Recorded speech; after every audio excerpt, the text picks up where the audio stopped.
Boa tarde, pessoal. O meu nome é Hugo. Eu sou monitor da cadeira de Bioquímica e Metabolismo do curso de Medicina da Universidade Federal da Paraíba. E a aula de hoje, como parte do projeto de monitoria, vai tratar do ciclo do ácido cítrico, mais conhecido como ciclo de Krebs, em homenagem, né, ao descobridor das reações do ciclo. A título organizacional, eu trouxe aqui um sumário da aula de hoje. Primeiramente, eu vou situar vocês nesse processo de respiração celular, do qual o ciclo do ácido cítrico faz parte. Vou situar vocês nesse processo para que vocês possam estar orientados quanto ao que estão estudando. Em seguida, vou falar do complexo da piruvada hidrogenase, que é necessário para que o ciclo ocorra, possa começar. Em seguida, vamos falar das reações do ciclo. Essa etapa aqui, depois daqui do item número 2, vocês vão ver que a aula vai fluir mais rapidamente, porque essas reações são essencialmente de memorização. Vocês vão ter de saber o substrato, a enzima e o produto da reação, e algumas reações terão particularidades que vocês terão de decorar, e eu vou indicar conforme à medida que eu for explicando. Em seguida, vou tratar das reações anapleróticas, que são essenciais para o nosso metabolismo. E, por fim, vou explicar para vocês a regulação do ciclo, que, apesar de parecer complicada, ela é extremamente simples, porque é bem intuitiva. Quando nós chegarmos lá, vocês vão compreender. Pronto, vamos começar aqui pelo início, né? Indo direto ao ponto, vamos para a introdução ao ciclo. Como nós sabemos, o ciclo do ácido cítrico ele é um estágio desse processo de respiração celular.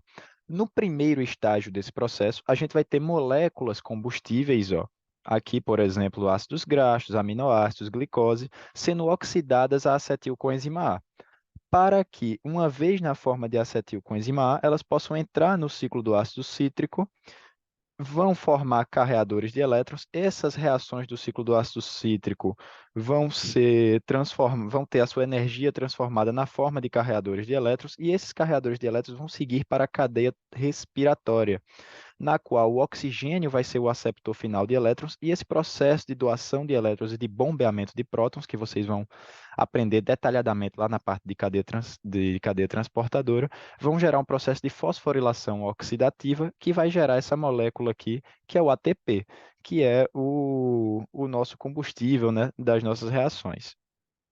Esse processo, pronto, então vocês estão situados. A aula de hoje vai falar do ciclo do ácido cítrico, que é esse estágio aqui. Esse estágio ele é mitocondrial, simplesmente pelo fato de que as enzimas que promovem as reações do ciclo se encontram na mitocôndria. E ele vai promover uma reciclagem de moléculas-chave do nosso metabolismo. O ciclo do ácido cítrico ele é importante não apenas porque ele vai contribuir para a geração de energia, mas também porque ele vai contribuir para que essas moléculas possam ser recicladas e convertidas umas nas outras de acordo com as necessidades metabólicas do nosso corpo. Pronto. De início, nós temos o complexo da piruvada desidrogenase. Se vocês estão bem lembrados, o produto da glicólise não é a molécula de acetilcoenzima A, e sim o piruvato. Então, esse piruvato ele tem de ser convertido em acetil-CoA. E o complexo da piruvada hidrogenase vai fazer precisamente isso.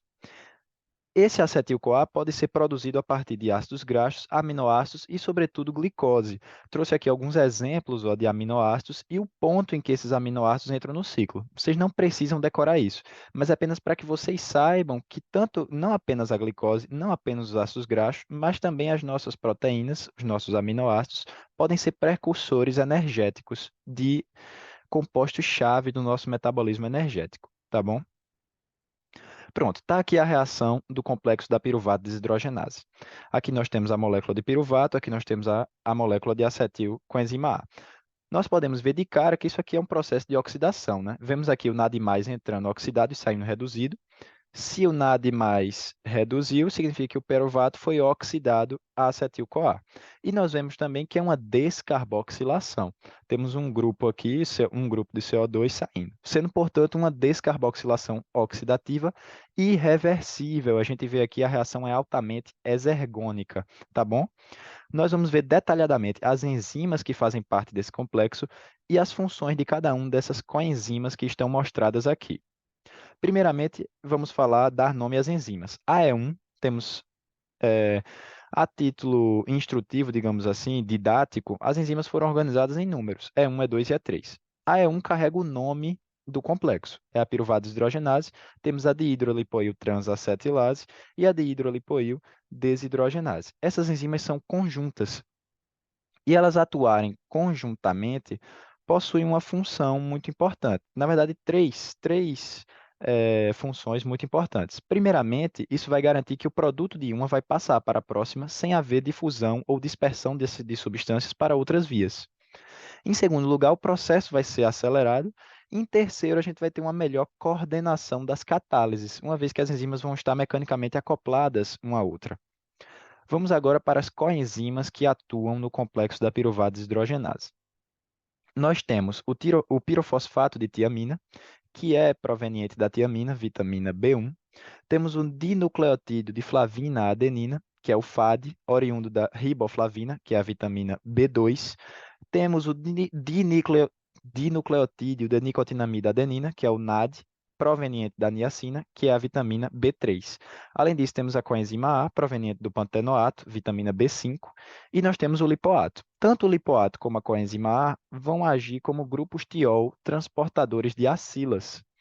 Antes de nós darmos prosseguimento e explicarmos o complexo em si, queria trazer duas correlações clínicas bem interessantes relacionadas direta e indiretamente ao complexo da piruvada desidrogenase.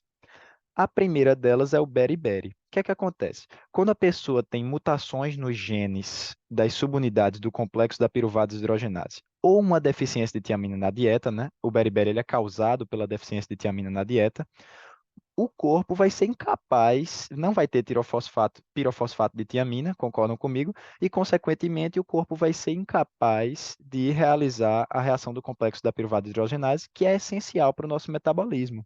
Porque o nosso cérebro, por exemplo, costuma obter toda a sua energia por meio da oxidação da glicose. E essa oxidação da glicose requer necessariamente a oxidação do piruvato no complexo da piruvada desidrogenase. Então, se o sujeito não tem um nível adequado de tiamina, ele não vai conseguir realizar essas reações e os efeitos vão ser catastróficos, né? O beriberi ele é sobretudo caracterizado pela perda da função neural. E eu trouxe também aqui o pellagra, que é que é gerado por uma deficiência de niacina, que é o constituinte principal daqui do NAD. A essa altura do campeonato, vocês já devem ter visto o tanto de enzimas e de reações de que o NAD faz parte, ou em que o NAD atua como coenzima, não é isso?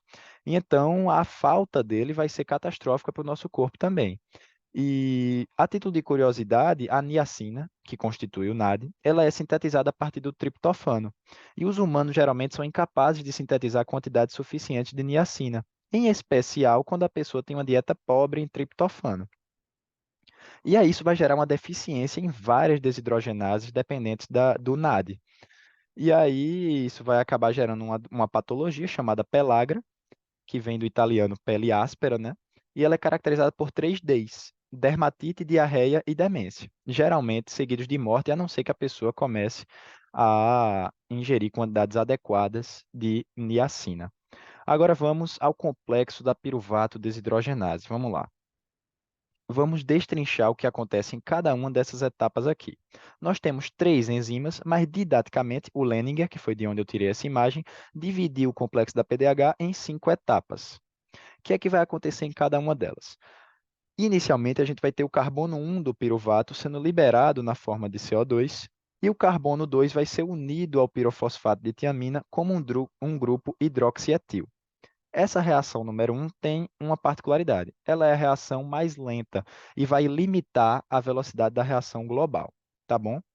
Em seguida, nas etapas 2 e 3, o que é que vai acontecer? Primeiramente, na etapa número 2, esse grupo hidroxietivo vai ser oxidado a acetato.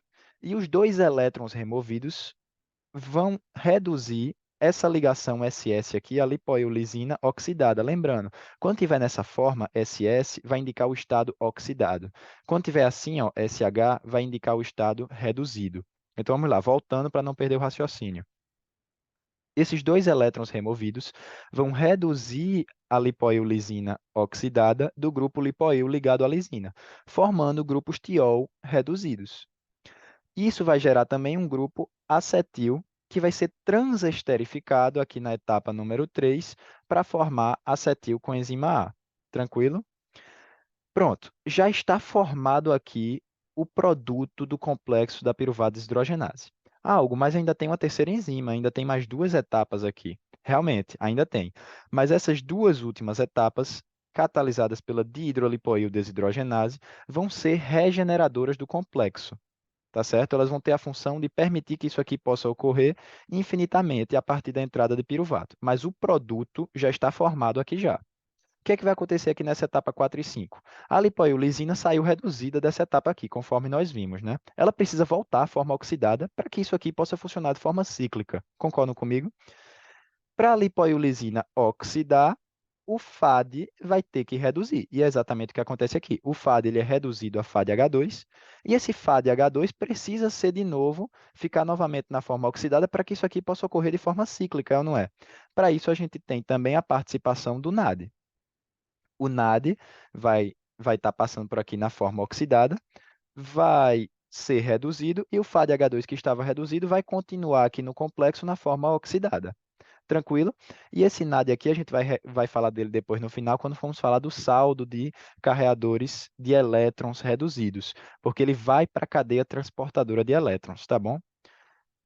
Muito bem. Explicado o complexo da piruvata desidrogenase, vamos agora para as reações do ciclo do ácido cítrico. Lembrando a vocês, está entrando aqui no ciclo do ácido cítrico a molécula de acetil coenzima A, que foi o produto do complexo da piruvata desidrogenase. Essa acetil coenzima A vai se combinar com o oxaloacetato para que seja formado o citrato. Vamos dar uma olhada melhor nessa reação e em cada uma das reações que vem em seguida. Então, aqui a gente tem a formação do citrato, através da enzima citrato sintase. A gente tem um composto de 2 carbonos se combinando com um de 4 carbonos para que um composto de 6 carbonos seja formado. Essa reação ela é muito exergônica. Ela vai liberar uma grande quantidade de energia relacionada, sobretudo, a essa quebra aqui do grupo tiol, né? A essa condensação, na verdade, envolvendo esse grupo tiol. E vai formar um composto altamente energético, que é o citrato. Essa coenzima A liberada, ela vai ser reciclada para o complexo da piruvata desidrogenase. Então, veja ó, que aqui no complexo, aqui na reação, a gente tem um grupo CoASH chegando. Esse complexo da piruvata desidrogenase não vai gastar um gasto, não vai gerar um gasto de moléculas de CoASH, justamente porque logo na primeira reação do ciclo, essa molécula já vai poder ser reciclada para que não haja um gasto geral delas no nosso organismo, tá bom? Lembrando a vocês, eu vou sempre apontar quando a reação for muito exergônica e, consequentemente, irreversível, porque as reações irreversíveis, as reações exergônicas do ciclo do ácido cítrico vão ser importantes pontos de regulação do ciclo como um todo. A gente vai ver isso lá no final, tá bom? Fazendo um paralelo com a bioenergética, para eu poder passar para a próxima etapa, essa reação aqui é uma condensação de Claisen, né? Como vocês podem ver aí, talvez já tenham até identificado. Aqui a gente tem a formação do isocitrato. Essa reação ela é reversível e é catalisada pela aconitase com um intermediário, que é o cis-aconitato. O citrato, então, vai ser convertido em isocitrato pela aconitase, tá bom? Nenhuma observação a mais a ser feita aqui. Em seguida, esse isocitrato vai ser oxidado a alfa-cetoglutarato. Vocês vão ver que essa reação aqui e a próxima são bem parecidas uma com a outra, porque ela é uma descarboxilação oxidativa, ela é exergônica e é irreversível, e ela gera, pelo fato de ser oxidativa, né, ela gera um carreador de elétrons reduzidos. Se o isocitrato oxidou, a gente precisa de que o carreador seja reduzido para que a reação possa acontecer, né? A gente tem o oxalosuccinato sendo formado aqui como um intermediário, ele é estabilizado por esse átomo aqui de manganês, quase que eu dizia magnésio. E uma observação interessante é que a gente possui duas isoformas dessa enzima aqui. Ela pode ter como coenzima tanto o NADH como o NADP. São duas formas, duas isoformas dessa mesma enzima, isocitrato desidrogenase, tá bom? Mas qual é o foco aqui? É uma reação de oxidação, vai estar gerando carreador de elétron reduzido. E ela é uma reação exergônica. Vamos aqui dar continuidade. O alfa-cetoglutarato formado na reação anterior vai mais uma vez ser oxidado. A-succinil-CoA. Se ele está sendo oxidado, a gente tem formação de carreador de elétron reduzido. E essa reação vai se dar justamente no complexo da alfa-cetoglutarato desidrogenase. Esse complexo da alfa-cetoglutarato desidrogenase é muito semelhante ao complexo da PDH. Tem também três enzimas, são as mesmas coenzimas, mas a gente não precisa detalhar mais uma vez aquelas mesmas subetapas, digamos assim, dessa reação. Basta vocês saberem que ele é catalisado pelo complexo da alfa-cetoglutarato desidrogenase, que não é uma enzima individual, e sim um complexo enzimático. Então, é isso. A gente vai ter a liberação de CO2, vai ter uma reação de oxidação. Podemos passar aqui para a próxima etapa. Aqui, o succinil-CoA formado na etapa anterior vai ser convertido em succinato pela succinil-CoA sintetase. E nesse processo a gente vai ter a formação de GTP com a quebra da ligação T-Wester, tá bom? Ó, aqui tem uma outra particularidade que gera bastante confusão. Já vi até alunos discutindo se o ciclo do ácido cítrico ele gera uma molécula de GTP ou de ATP. Ambas as afirmações estão corretas, porque a gente tem duas isoformas dessa enzima aqui, que é a succinil-CoA sintetase. A gente tem uma succinil-CoA sintetase que trabalha com o GDP como substrato, e a gente vai ter uma succinil-CoA sintetase que trabalha com o ADP como substrato. Portanto, uma vai formar GTP e a outra vai formar ATP, tá bom? Um outro fato do nosso, não necessariamente relacionado a a essa reação, mas do nosso funcionamento fisiológico, é que nós temos extensamente nos nossos tecidos uma enzima chamada nucleosídeo de fosfato sinase. E essa enzima nucleosídeo de fosfato sinase vai fazer a interconversão, por exemplo, de GTP com ADP, transformando isso em GDP mais ATP. Então veja que esses nucleotídeos aqui, esses compostos energéticos baseados em nucleotídeos, podem se interconverter uns nos outros. Então tanto faz, estou dizendo isso só para reforçar que tanto faz você dizer que o ciclo do ácido cítrico vai gerar uma molécula de ATP ou uma molécula de GTP. Ambas as afirmações estariam corretas. O succinato vai ser então oxidado a fumarato pela succinato desidrogenase, que é uma flavoproteína, formando aqui FADH2 como carreador de elétron reduzido. Aquele fumarato vai ser hidratado a malato, é uma reação de hidratação reversível. A gente vai ter um carbânion sendo formado no estado de transição. E uma curiosidade dessa reação é que a enzima ela é muito estereoespecífica. Ela vai exclusivamente formar L-malato. E no caminho inverso, né, como vocês podem ver, a reação ela é reversível. No caminho inverso, ela só vai agir sobre o substrato do L-malato. O D-malato não vai ser um substrato viável dessa enzima, justamente pela estereoespecificidade que ela tem. Por fim, esse L-malato vai, por ação da L-malato desidrogenase, ser convertido em oxaloacetato, formando um carreador de elétrons reduzidos. E o oxaloacetato é aquele que lá no início do ciclo se combinou com a molécula de acetil-CoA para poder dar início. Então, essas são as reações do ciclo. Como vocês podem ver, muito tranquilo, super fácil. Vocês só precisam saber o quê? Quais são as que geram carreador reduzido. Vocês vão precisar saber também qual é a reação que gera ATP ou GTP, que é essa daqui, é a conversão da succinil-CoA em succinato, e quais são as reações exergônicas, tá bom? Eu vou reforçar, vou falar mais sobre elas no final. Aqui nós vamos fazer um apanhado geral dos produtos do ciclo do ácido cítrico. Nós temos aqui duas descarboxilações oxidativas acontecendo, gerando, portanto, duas moléculas de CO2.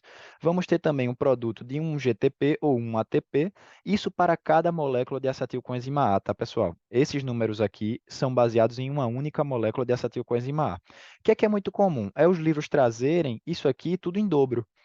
Por que em dobro? Porque uma molécula de glicose vai gerar dois piruvatos, e dois piruvatos vão gerar duas moléculas de acetilcoenzima A. Então é comum nós vermos esses números aqui todos duplicados. Já que eu estou tratando de uma única rodada dessa do ciclo, eu trouxe os números com base em uma única molécula de acetil-CoA. Vamos ter aqui, ó, 3 NADH sendo formado e um FADH2. Ah, algo você contou 3 NADH e tem 4 aqui, realmente. De onde vem essa quarta molécula de NADH? Vem lá do complexo da piruvato desidrogenase, tá bom? Eu falei lá, o NADH do complexo da piruvato desidrogenase vai também para a cadeia transportadora de elétrons, assim como esses aqui.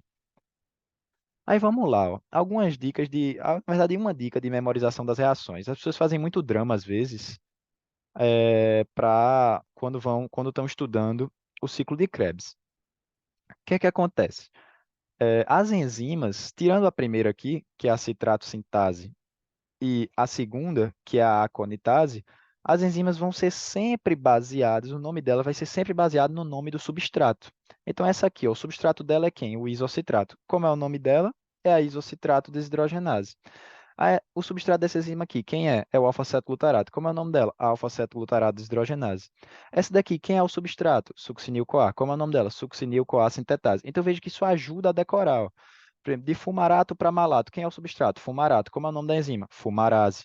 Aqui, como é o nome do substrato? Malato, a enzima vai converter malato em oxalacetato. Como é o nome da enzima? Malato desidrogenase. Então, isso é uma coisa que nos ajuda a memorizar o nome das enzimas. Elas vão estar quase sempre, a exceção são essas duas, citrato sintase e aconitase, mas fora essas duas, elas vão estar sempre sendo nomeadas com base no substrato delas. Uma outra coisa, todas as reações que formam NADH, uma outra coisa que ajuda a memorizar, todas as que formam NADH são justamente as reações catalisadas pelas desidrogenases. Então, aqui, ó, é isocitrato, desidrogenase, succinato, desidrogenase, malato, desidrogenase, alfa-cetoglutarato, desidrogenase. São justamente as reações que vão estar formando carreadores de elétrons reduzidos. São as reações catalisadas pelas desidrogenases. Ok? Fora isso, nós temos a succinil-CoA sintetase, que não é uma desidrogenase, mas vai estar sintetizando o GTP. Podem usar isso como recurso mnemônico também. Temos a citrato sintase, que vai sintetizar o citrato, além da aconitase, sobre a qual eu já falei.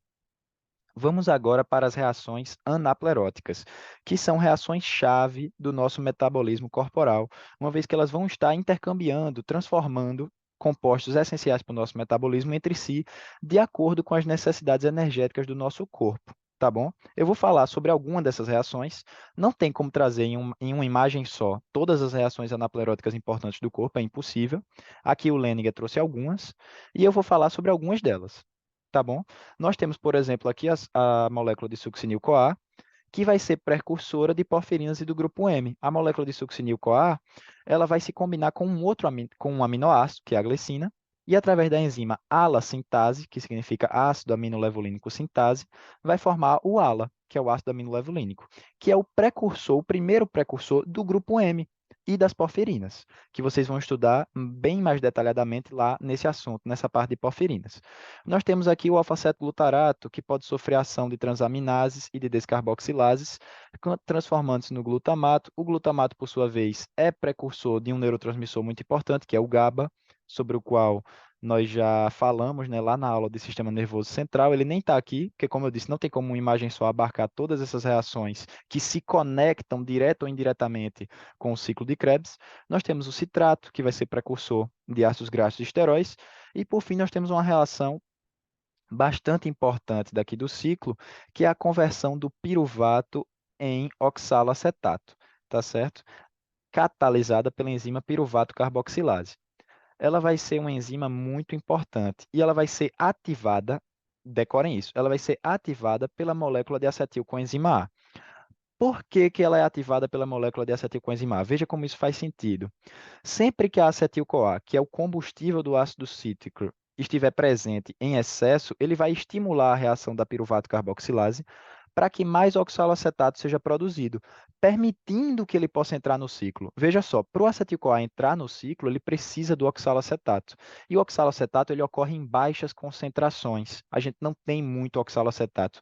Por isso o corpo tem esse bypass, esse mecanismo de produção de oxalacetato a partir do piruvato, para que a molécula de acetil-CoA, e esse mecanismo ele é ativado pela acetil-CoA, para que o próprio acetil-CoA possa entrar no ciclo do ácido cítrico, tá bom? Eu trouxe mais detalhadamente aqui essa reação, porque ela vai fazer parte de uma outra via muito importante também, que é a via da gliconeogênese. Eu não vou entrar em detalhes aqui na via da gliconeogênese, porque é assunto de outra aula. Mas aqui a gente tem a molécula de piruvato sofrendo a ação da piruvato carboxilase e sendo convertida em oxalacetato. Esse oxalacetato, por sua vez, pode ser convertido em fosfenolpiruvato, que é o PEP, né? Mas aqui, isso se ele for seguir a via da gliconeogênese. E aqui tem uma série de outras particularidades que vocês precisam saber, mas que eu acredito que vocês já tenham estudado lá no assunto da gliconeogênese, né? Esse oxalacetato, ele vai ter que sofrer a ação da malato desidrogenase mitocondrial, porque ele não existe transportador na mitocôndria para o oxalacetato, mas existe para o malato. Então ele é convertido a malato, o malato passa pela lançadeira do malato aspartato, vai para o citosol, na forma de malato, é reconvertido em oxalacetato no citosol, para que ele então possa sofrer a ação da PEP-carboxicinase, que converte o oxalacetato que já está no citosol em fosfenolpiruvato, tá bom? Mas não se atenham a esse detalhamento, porque ele faz parte da via da gliconeogênese, que não é o foco aqui dessa aula. E aqui uma curiosidade, né? Essa primeira reação aqui, que é a reação da piruvato carboxilase, ela é catalisada pela biotina. A biotina é uma coenzima-chave de carboxilações. E você deve imaginar aí que existe uma série de reações no nosso corpo que dependem dela. Por isso que a deficiência de vitamina B7, que é a biotina, né, causa uma série de danos no nosso corpo. Trouxe aqui algumas delas. Por fim, vamos então para a regulação do ciclo do ácido cítrico, tá bom? Parece complicado, mas não é. Eu vou dar a vocês uma regra geral, vou ensinar para vocês um conceito geral da regulação do ciclo do ácido cítrico. A gente vai saber quais substâncias vão atuar favorecendo alostericamente, quais substâncias vão atuar inibindo alostericamente e também uma outra forma de regulação que eu vou falar aqui na aula. Antes de explicar por aqui, eu queria trazer essa imagem aqui porque eu acho que fica mais didático. Muito bem. O que é que nós temos aqui? Vamos dar uma analisada nos compostos que inibem o complexo da piruvada desidrogenase. Sim, antes de tudo eu quero que vocês saibam o seguinte: existem dois grandes pontos tanto de inibição como de favorecimento aqui de regulação. Os dois grandes pontos de regulação são, primeiramente, o complexo da piruvada desidrogenase, isto é, antes que o ciclo se inicie, e as etapas exergônicas do ciclo. Por isso que eu pedi para que vocês memorizassem quais etapas são exergônicas, porque elas vão participar aqui do processo de regulação. Então, vão haver esses dois pontos regulatórios, tá bom? E aí nós vamos ver quais moléculas vão realizar ação inibitória e quais vão realizar ação favorecedora, ativadora, excitatória daqui do ciclo do ácido cítrico. Vamos dar uma olhada nessas moléculas inibitórias aqui. Nós temos o ATP, temos a acetilcoenzima A, NADH, ácidos graxos.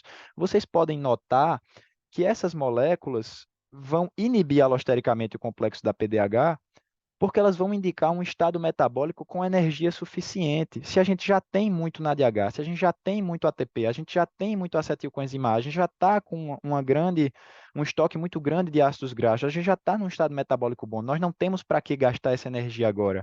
O que a gente quer, quando a gente está com um superávit dessas moléculas, é em vez de gastar essa energia, transformar isso aqui em ATP, a gente vai querer armazenar isso aqui na forma de macromolécula, ou não é? A gente vai querer sintetizar glicogênio, a gente vai querer sintetizar ácidos graxos, a gente vai ter outros interesses metabólicos. Então veja que o complexo da PDH, assim como as reações exergônicas, elas vão ser inibidas pelos produtos e favorecidas pelos substratos. Quais vão ser, quem é que vai ativar aqui o complexo da piruvada desidrogenase? A molécula de CoA, o NAD+, e o cálcio. Por que é que o cálcio está fazendo aqui? A gente sabe que no tecido muscular, o cálcio ele estimula a contração. E, consequentemente, ele vai atuar como estimulador do metabolismo gerador de energia para repor o ATP que é gasto na contração muscular. Por isso que o cálcio está aqui. Apesar de não ser diretamente reagente nem participante direto daqui dessas reações, ele está aqui como favorecedor tanto das reações do complexo da piruvada desidrogenase, como de algumas reações aqui das etapas exergônicas do ciclo. Então veja que é exatamente isso que acontece. Ó. Aqui a citrato sintase, ela é inibida por NADH, succinil-CoA, citrato, que é o produto, e ATP. E é favorecida por quem? Por ADP. O ADP indica, ó, a gente não tem muito ATP, essas moléculas estão na forma de ADP, então a gente precisa sintetizar mais, a gente precisa de mais metabolismo energético. A mesma coisa acontece aqui, ó.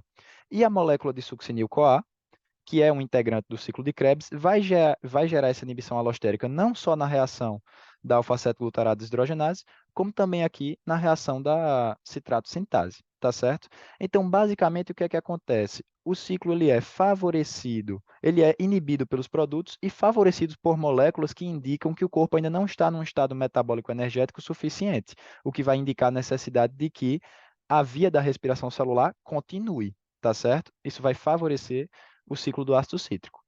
Uma outra forma de regulação é a modificação covalente. Quando a gente fala de modificação covalente de enzimas, de que é que a gente está falando? A gente está falando de fosforilação. E a gente sabe, essa altura do campeonato, vocês já viram que a fosforilação ela pode tanto ativar como inibir enzimas. O que é que acontece?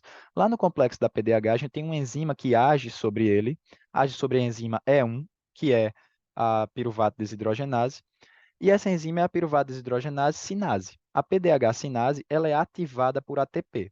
E o que é que ela vai fazer? Ela vai fosforilar a enzima E1 do complexo da piruvada desidrogenase. O ATP, que eu já expliquei aqui, ó, ele é um inibidor, ele é um regulador que inibe a ocorrência do ciclo do ácido cítrico. E é exatamente isso que vai acontecer aqui. Ele vai ativar a PDH sinase e a PDH sinase, por sua vez, vai inibir o complexo da piruvada desidrogenase, impedindo que o acetil-CoA seja formado e, consequentemente, entre no ciclo do ácido cítrico. Da mesma forma, na ausência de ATP, a gente vai ter uma outra enzima que vai lá e vai tirar esse grupo fosfato da piruvata desidrogenase. E a retirada desse grupo fosfato vai reativar o complexo e vai fazer com que o ciclo possa ocorrer normalmente. Tá bom? É isso, pessoal. Agradeço muito a atenção de vocês até aqui. Espero que a aula tenha sido produtiva. Até a próxima.